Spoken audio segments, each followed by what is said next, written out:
नमस्कार। चलिए आज समय में थोड़ा पीछे चलते हैं, एक ऐसी सभ्यता की दुनिया में जिसके बनाए रास्ते पर आज भी हम चल रहे हैं। जी हाँ, हम बात कर रहे हैं सिंधु घाटी सभ्यता की, या जिसे हड़प्पा सभ्यता भी कहते हैं। आइए देखते हैं कि उनके कौन से कमाल के काम आज भी हमारे साथ हैं। तो सबसे पहले ये बात है कब की। देखिए, ये सभ्यता 2600 ईसा पूर्व से 1900 ईसा पूर्व के बीच अपने चरम पर थी।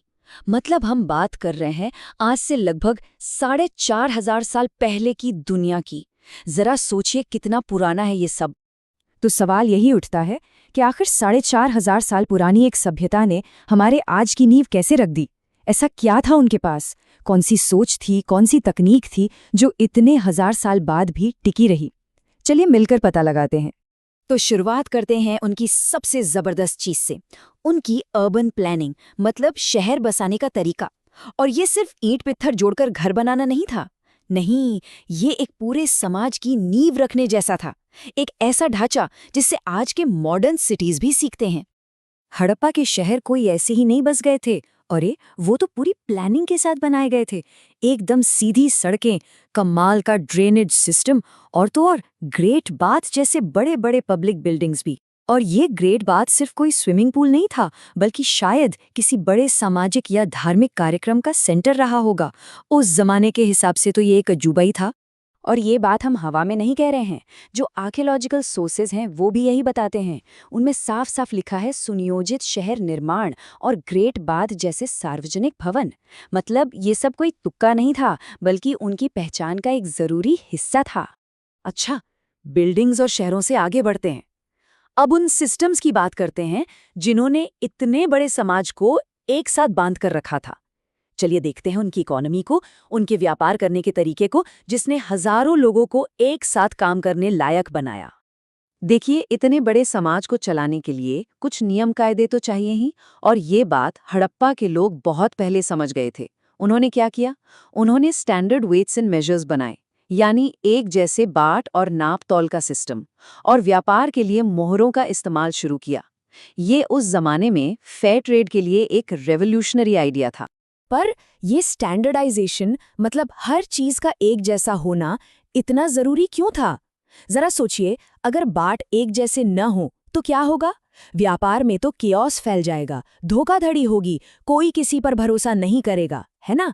लेकिन जब सिस्टम स्टैंडर्ड हो तो व्यापार प्रिडिक्टेबल, फेयर और भरोसेमंद बन जाता है। और यही उन्होंने कर दिखाया। और वो मोहरें, वो सिर्फ कोई डिजाइन या निशान नहीं थी, वो तो एक तरह से आज की क्वालिटी सर्टिफिकेट जैसी थीं। वो बताती थीं कि सामान किसका है और उसकी क्वालिटी कैसी है। मतलब उन्होंने पुराने जमाने के ट्रेड में भरोसे का एक पूरा सिस्टम बना दिया था। तो हमने उनके शहर देखे, उनका व्यापार करने का तरीका देखा। चलिए अब जरा और गहराई में उतरते हैं। बात करते हैं उनकी संस्कृति और उनकी मान्यताओं की, जिनकी छाप आज भी हमारे रीति रिवाजों में दिख जाती है। देखिए, उनकी दुनिया सिर्फ ईंटों और व्यापार तक ही नहीं थी। खेतीबाड़ी, गहने, कपड़े, इन सब में भी उनका कल्चर झलकता था। वो लोग प्रकृति की बहुत इज्जत करते थे, जीवन के साइकिल को मानते थे, और ये चीजें उनकी पूजा पाठ में साफ दिखती हैं, जैसे आग की पूजा, मातृ देवी की पूजा, पेड़ों की पूजा और फर्टिलिटी सिंबल्स की पूजा। और ये विरासत कितनी गहरी थी, इसका अंदाजा सोर्स की एक लाइन से लगता है, जिसे आर्यों द्वारा आगे बढ़ाया गया। इसका मतलब समझ रहे हैं? ये प्रथाएं, ये मान्यताएं, ये सब खत्म नहीं हुई, बल्कि बाद में आने वाली पीढ़ियों ने, संस्कृतियों ने इन्हें अपनाया और आगे बढ़ाया। तो इन सारी बातों को जब हम एक साथ देखते हैं तो एक चीज बिल्कुल साफ हो जाती है। हड़प्पा सभ्यता ने अपने पीछे एक ऐसी जबरदस्त विरासत छोड़ी है जिसकी गूंज हजारों साल बाद भी सुनाई देती है। सोर्स की ये आखिरी लाइन मानो सब कुछ कह देती है कि हड़प्पा सभ्यता का असर लोगों की सोशल, इकोनॉमिक, पॉलिटिकल और रिलीजियस, मतलब हर तरह की लाइफ पर पड़ा। ये कोई एक दो चीजों का असर नहीं था, इसने तो जिंदगी के हर पहलू को छुआ था। सोशल, इकोनॉमिक, पॉलिटिकल और रिलीजियस, ये 4 बड़े एरिया हैं। इन सब में उनका जो योगदान था वो हमें दिखाता है कि एक वेल प्लान्ड सोसाइटी क्या क्या हासिल कर सकती है, और इसीलिए आज भी लोग इस पर इतनी स्टडी करते हैं। तो आखिर में एक सवाल मन में आता है, कि हमारी आज की दुनिया के और ऐसे कौन-कौन से राज हैं जिनकी जड़ें उस प्राचीन दुनिया में छिपी हैं। शायद जवाब हमारे इतिहास में ही है, बस उन्हें ढूंढने की देर है।